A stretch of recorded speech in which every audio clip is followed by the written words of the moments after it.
Sí. Ahí está Ah, Ricardo Couchot, que nos está escuchando desde hace un rato largo, de Leiva, de la gente de Leiva Hermanos. Y Ricardo, a ver si me ayudas. Mira, mientras hablaba Mónica recién, a mí me entran los mensajes por abajo. Y un productor muy importante que nos está viendo me dice, hay que vender todo y comprar dólares. Dale, Ricardo, ¿qué hacemos? buen día, buen día. Eh, bueno, esa decisión, como siempre, es un poco consensuada y charlada, digamos. La realidad es que venimos en este programa nuevo, si se quiere, de política monetaria, con un dólar muy tranquilo, a pesar de las importantes compras que viene haciendo el Banco Central, que no necesariamente se trasladan a acumulación de reservas porque se van haciendo pagos de deuda. Eh, a pesar de estas compras importantes y de que se vienen liberando una serie de aspectos del mercado de cambio, como pago de dividendos y demás, que de todos modos va a ser gradual, eh, la realidad es que el tipo de cambio sigue muy tranquilo, inclusive con tendencia a la baja. Eh, y apostar al dólar, si se quiere, en Argentina en el mediano y largo plazo suele ser una buena idea, y es nuestra, si se quiere, moneda de referencia al momento de tomar muchas decisiones de inversión o de financiamiento o de producción inclusive, claramente. Pero muchas veces desde lo táctico, es decir, del corto plazo, puede haber conveniencia en otros instrumentos, digamos, ¿no? Eh, Más allá de eso, claramente que haya bajado el dólar desde el principio de año hasta acá, a pesar de las compras recurrentes y entendiendo que hay otros mecanismos por el cual se van haciendo de dólares, por ejemplo, el Tesoro Nacional, para no acudir justamente al mercado de cambios y comprar, cosa que metería más presión al tipo de cambio. Después, claramente que el nivel de tipo de cambio ideal puede variar en función de cada sector, digamos, no, creo que no hay un tipo de cambio único que deje a todas las cadenas conformes o con buena rentabilidad mirando exclusivamente el tipo de cambio. El Tesoro va recurriendo a otras herramientas, ¿sí? En las licitaciones periódicas que viene teniendo el Tesoro, que puntualmente, en general veníamos refiriéndonos mucho a LECAPs, a instrumentos de corto plazo en pesos, que son títulos del Tesoro con buena rentabilidad medida en pesos, en general por encima de un plazo fijo y con algunas ventajas como liquidez, poder usarse como garantía para herramientas de financiamiento en el mercado de capitales de manera muy ágil. Eso fue migrando un poco también con el humor del mercado y con las necesidades del Tesoro hacia otro tipo de instrumentos. Y en las últimas licitaciones del Tesoro vimos que justamente se le ofrecer instrumentos, por ejemplo, atados a inflación, que permiten ajustar el capital en función de la inflación futura, más o menos un margen de rentabilidad por sobre esa inflación, digamos. Y además, como novedad, en las últimas dos licitaciones, ahora viernes tenemos otra licitación más, salió a emitir un bono en dólares a cortísimo plazo para el Estado, para un Estado, para un emisor que naturalmente lo podemos ver de largo plazo, como es el Bonar 2027. El Bonar 2027 es un bono que vence en octubre de 2027, rinde cerca de un 5,1%, paga una tasa del 6% anual y la paga todos los meses. Entonces, un poco mirando, si se quiere, a una mayor voluntad, si se quiere, de liquidación o ver qué hacer con los pesos cuando liquido, me hago de los pesos de una liquidación de mercadería. Bueno, creemos que el gobierno puso un poco el ojo ahí, también en aspectos vinculados a la ley de inocencia fiscal. Eh, y agregó en esta licitación que tenemos el viernes, mañana, otro bono que vence en octubre, pero de 2028, que también paga intereses de manera mensual, y también tiene un tope por licitación de 250 millones de dólares. Esta es una manera que también encontró el Tesoro de descomprimir el mercado de cambios, de hacerse de dólares que va a necesitar, que va necesitando para hacer frente a los pagos de vencimiento, por otra vía, sin acceder directamente al mercado de cambios. Este bono nuevo también podría ser una nueva opción para los dólares, ¿sí? El primero que nombramos, el 2027, con un rendimiento arriba del 5% anual e intereses mensuales, puede ser muy interesante para quien quiera estar en un instrumento con buena rentabilidad, con liquidez para salir en cualquier momento, con posibilidad de usarse como garantía para tomar pesos o dólares en el día en el mercado de capitales, a tasas competitivas que van variando en función del mercado, pero una tasa de caución hoy está entre el 20 y el 25%, ¿sí? A plazos más largos como 30 días está cerca del 27%, y una tasa de cauciones en dólares oscila entre el 1 y el 2,5% anual, ¿sí? Son tasas muy bajas que permiten financiarse utilizando estos instrumentos como garantía, ¿sí? Esas son un poco las bondades del mercado de capitales, que dan otras herramientas a veces a quien lo puede utilizar, digamos, ¿no? Y se está consolidando la baja de la tasa de interés, ¿no? Pareciera por estos días. La verdad es que veníamos viendo un mercado que se había dado vuelta un poco hace un mes y medio, dos, había algunas dudas. Por supuesto que el surgimiento del conflicto también sumó a la falta de claridad, a la volatilidad, los activos de Argentina. Argentina como país no deja de estar inserto en el mundo, más allá de que tengamos barreras o la conexión no sea perfecta, no dejamos de estar insertos en un mundo, y los activos de Argentina, los bonos, acciones, propiedades, todo está conectado al mundo, y sufre, para bien o para mal, con los movimientos que vemos en lo global. Entonces, los activos de riesgo argentinos, los bonos, que miden el riesgo país básicamente, tuvieron un golpe. También hubo una mínima suba del dólar hace algunos meses, pero de ahí en adelante un poco el mercado mirando que se consolida, si se quiere, el mecanismo interno de compra de dólares por parte del Banco Central, eh, que no hay mucho impacto desde lo financiero, al menos de momento. Vemos sí un vuelo a la calidad, como se llama, muchos inversores saliendo de mercados emergentes en general y yendo a buscar refugio, que el refugio terminó siendo los bonos del Tesoro de Estados Unidos. Finalmente vimos una caída del oro, por ejemplo, por supuesto con subas en otros commodities, como principalmente los energéticos, que con la óptica de hoy, con el cambio en la matriz energética de Argentina, tiene un impacto positivo en la dinámica de disponibilidad de dólares para Argentina. Un petróleo más alto mejora los términos de intercambio de Argentina hoy. Argentina pasó de ser importador neto de energía a balancear, a equiparar esa balanza energética en 2024, a ser superavitaria en más de 5.000 millones de dólares en 2025, y se esperan 7.000, 8.000 millones de dólares para este año, con las proyecciones del petróleo anteriores al conflicto, ¿sí? Ahora, entendiendo que este conflicto vaya a ser transitorio, cosa que claramente no podemos determinar con certeza, pero hoy vemos claramente precios de petróleo, por ejemplo, y de commodities energéticos como gas natural, muy presionados en el corto plazo, una curva invertida, y que van bajando, normalizándose hacia futuro. A ver, en el entendimiento de que en el largo plazo la oferta y la demanda de petróleo está bastante balanceada, las afectaciones en el precio están en el corto plazo, ¿sí? Entonces, podemos ver seguramente precios de commodities energéticos más altos en un escalón más arriba, que queden en un escalón más arriba cuando vaya bajando la intensidad del conflicto y finalmente cuando quede de lado por alguna otra cuestión probablemente.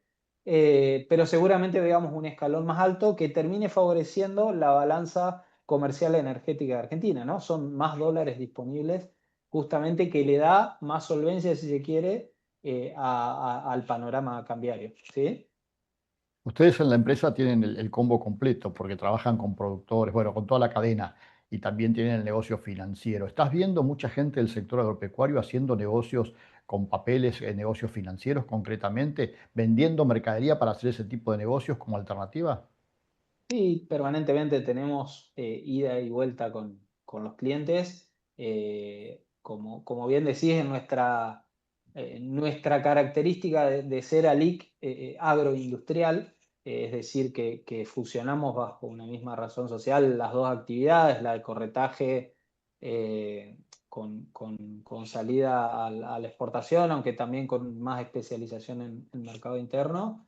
y la de asesoramiento financiero y ejecución de operaciones y custodia como agente de bolsa. Nos encontramos un poco con esta disyuntiva de clientes que permanentemente están buscando qué hacer con los pesos que recibe o eventualmente reciba en una evaluación previa, si se quiere, de liquidar o no, con los pesos obtenidos de esa venta, digamos, ¿no?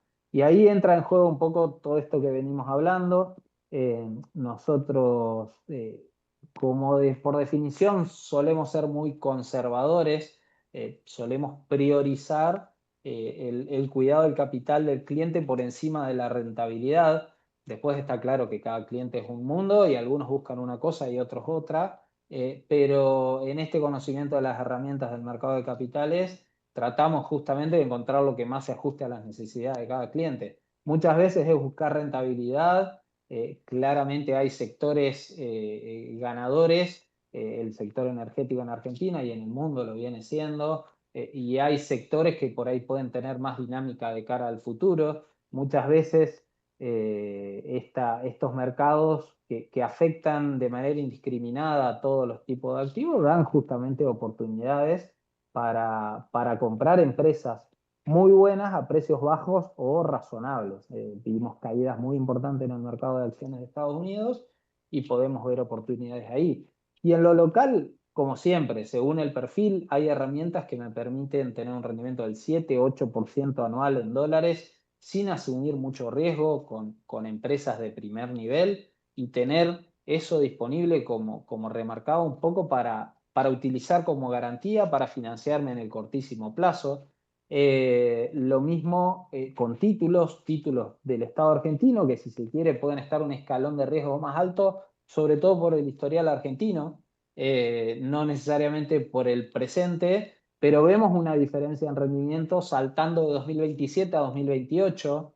Ahí básicamente hay una percepción de incertidumbre política, de qué va a pasar en las elecciones. Entonces, un bono del Estado argentino, del Banco Central, que a 2027 rinde el 4,80 o el 5,20, a 2028 un bono del Banco Central pasa a rendir 7,20 y un bono del Estado argentino, vamos a ver en la licitación, que es mañana, pero posiblemente salga al 7,5. Entonces, ese grado de incertidumbre todavía se mantiene, posiblemente se vaya acrecentando inclusive a medida que nos acerquemos a las elecciones del año que viene.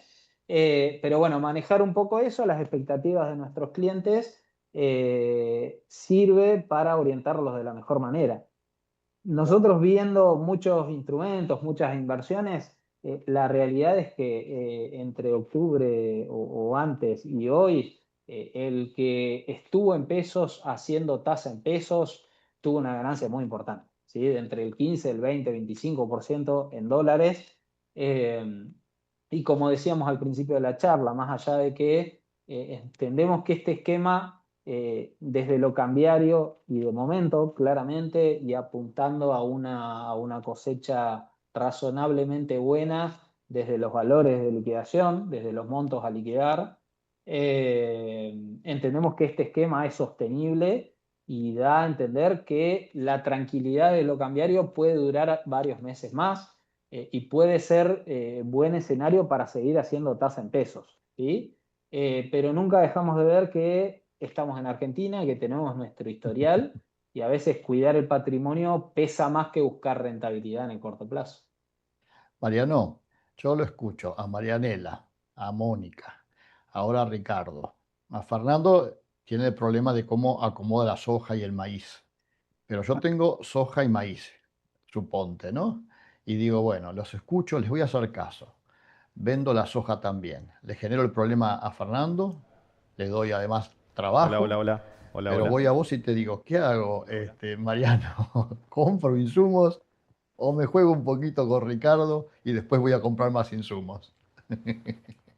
Bueno, como suele pasar siempre y en todos los aspectos, el repartir un poco en distintas canastas suele ser una decisión lógica, ¿no? Entonces, en eso, bueno, y algunas cuestiones que ahora te comento que estamos viendo de los productores, porque el productor, ojo que no está parado. Hoy hacías una pregunta de esto de las pasturas. lo que es semilla de pastura fue récord histórico de venta, digamos, ¿no? Y vemos en algunas zonas desplazando área agrícola. Eh, eso por un lado. Yo te diría que a tu pregunta concreta vendería, pasaría a insumos analizando lo que se usa. Hoy también estamos en un momento donde productivamente muchas cosas cambiaron, ¿no? O sea, el productor dejó de ser dependiente 100% como era hace un par de años de productos o de insumos tipo glifosato, cosas por el estilo, entonces se abrió un poco el abanico y a veces les cuesta tomar decisiones de compra de insumos tan anticipada, porque todavía no tiene claro digamos, la matriz productiva, la rotación que va a tener. Pero bueno, haciendo un análisis de eso, compraría los insumos que no han subido, que hay varios que todavía no han subido, semillas compraría. Obviamente pondría, lo llamaría a Ricardo para hacer algún instrumento financiero, que claramente varios lo han hecho. Esto de la tasa dólar-peso lo vemos desde otra óptica.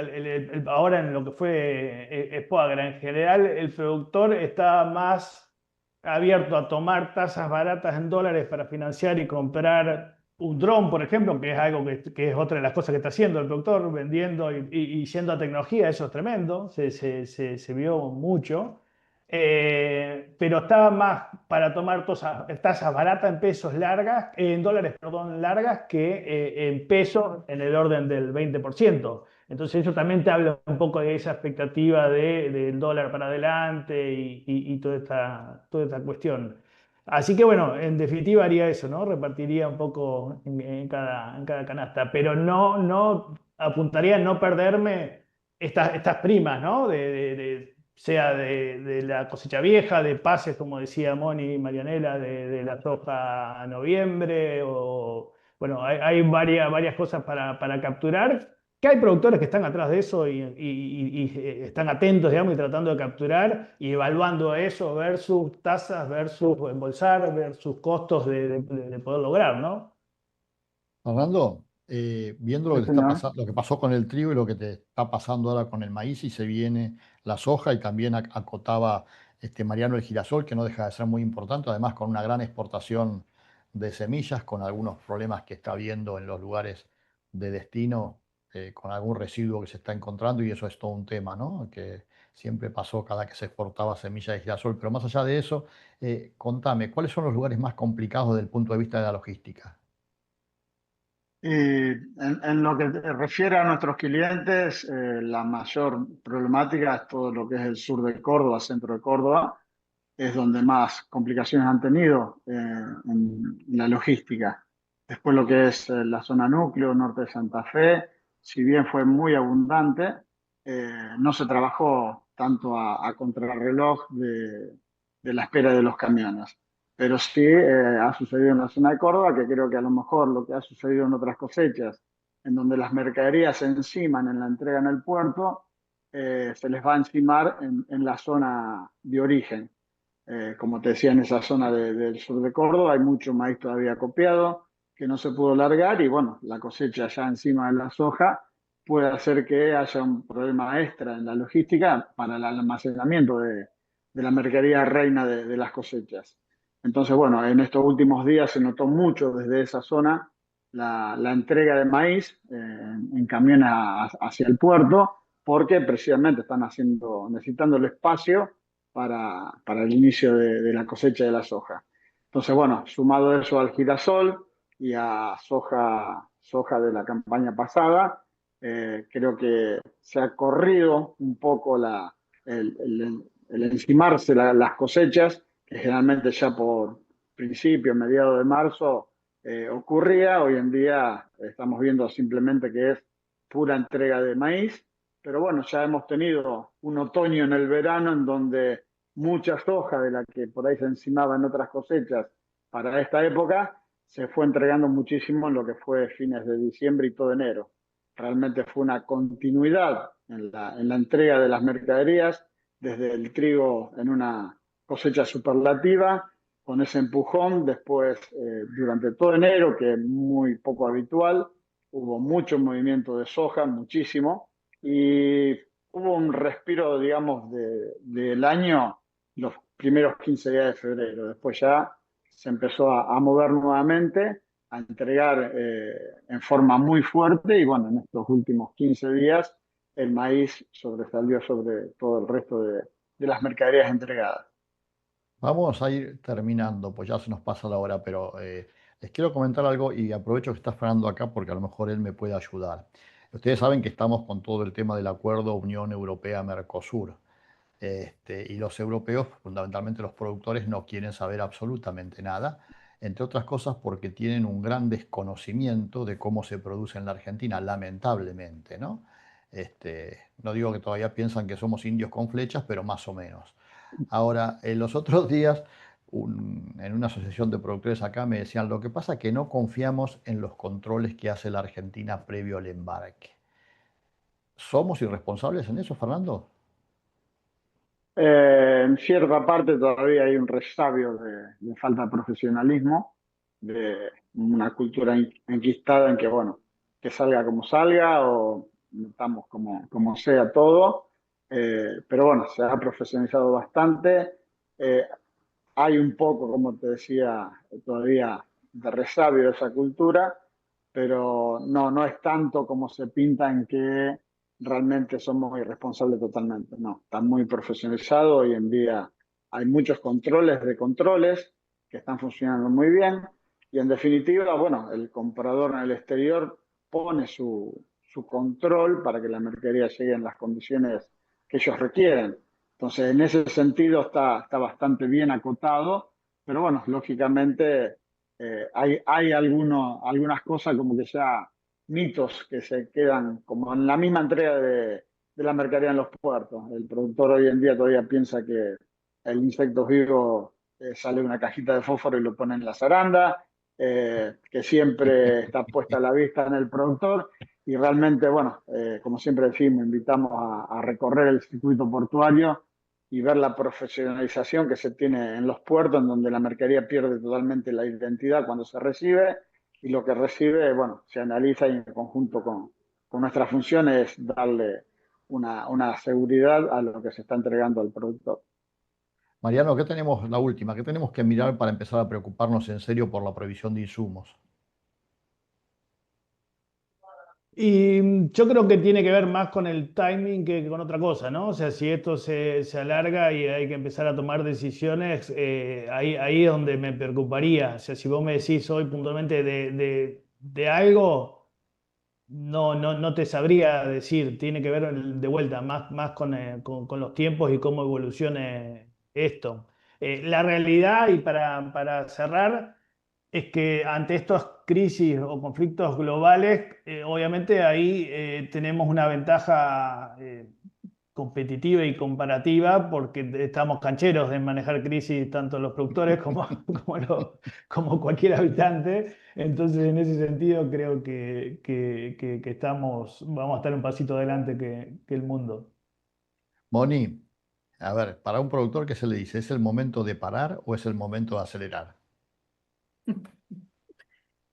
Mirá, creo que hay decisiones que tienen que acelerar, porque hay oportunidades en el mercado, ¿no? Por ejemplo, en algunos valores de grano, que es una lástima perder esa oportunidad.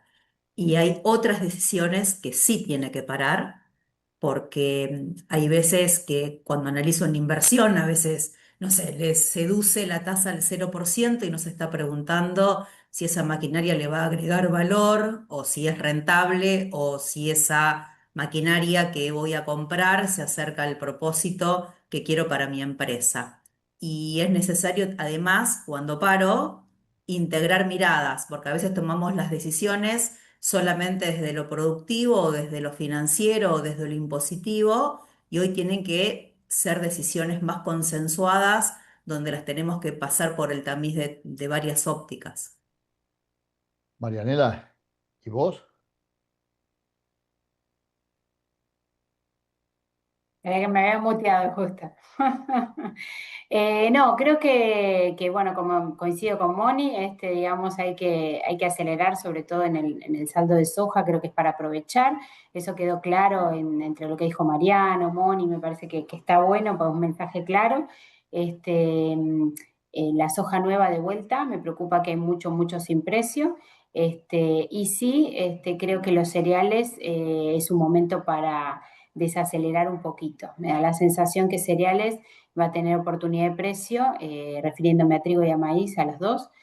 Así que creo que ahí tenemos que ser un poquito más cautos, aunque juega, por supuesto, la logística, que es lo que en este momento está apurando, ¿no? Pero en la medida que se pueda manejar y desacelerar un poco, esperaría, porque las relaciones están bastante, bastante malas, ¿no? Así que, bueno, pulgar para arriba para soja, y para el costadito y medio para abajo para cereales de mi parte, ¿no?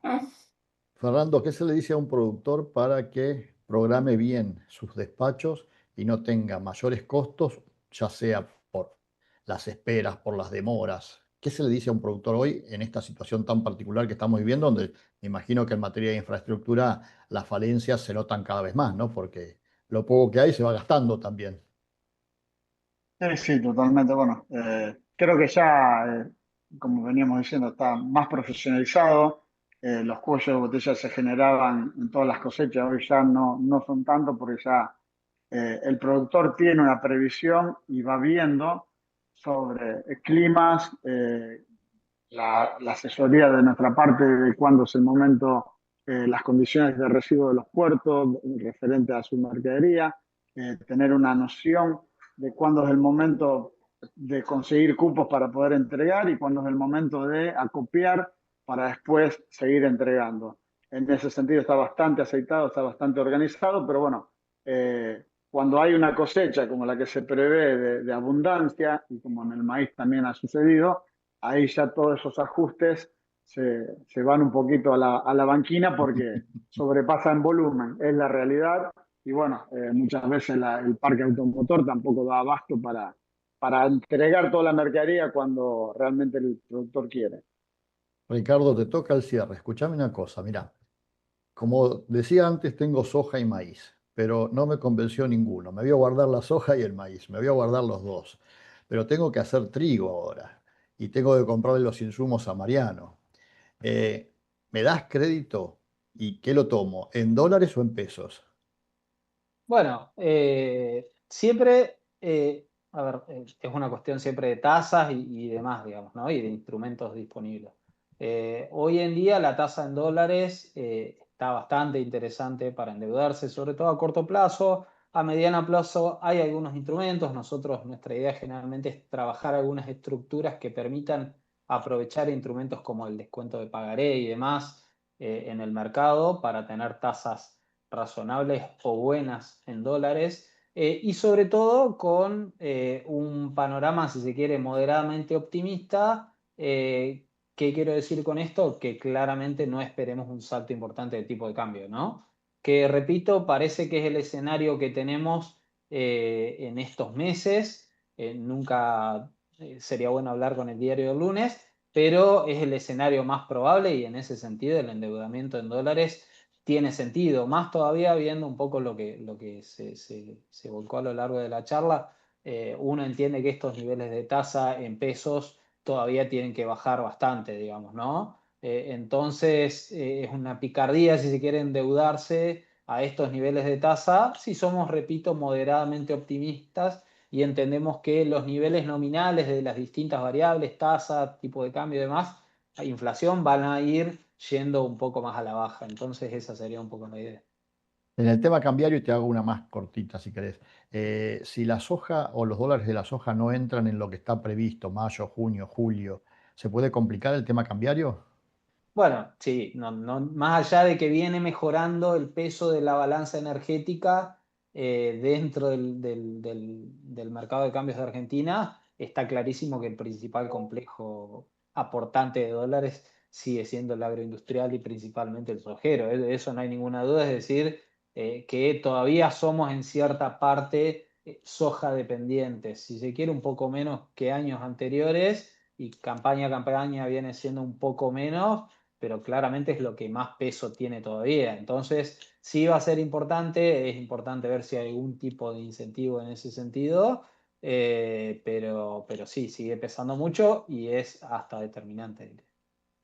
Ricardo, te agradezco Carlos, mucho. Fernando, perdón, sí, dale, perdón. Marianela, No, dale. no lo despidas, no lo despidas todavía, porque al principio de la charla, vos todavía no estabas y justamente había preguntado sobre la posibilidad de, con trigo 220 diciembre, poder comprar el trigo, ¿no? Así que, digamos, con esa posibilidad, y hablaste de cheques de pago diferido, así que contanos si puedo hacer una venta futura de trigo diciembre y con eso sacarte liquidez para tener ahora los insumos que necesito para sembrarlo. Sí, sí, es una posibilidad. Nosotros generalmente a las estructuras que armamos las buscamos calzar justamente con determinados momentos que pueden ser importantes para el productor. Siempre tenemos que mirar con el otro ojo al mercado para ver a qué está receptivo, digamos, ¿no? ¿Qué es lo que está tomando?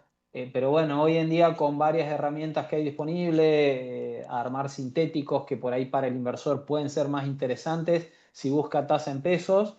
Se pueden conjugar un poco las necesidades del que necesita financiamiento a tasa razonable en dólares y el que busca una inversión que tal vez hoy no está mirando tanto al dólar, sino que está buscando tasa en pesos. ¿Sí? Entonces nuestro trabajo un poco es juntar todas esas puntas y exprimir al máximo las herramientas que hay disponibles, digamos.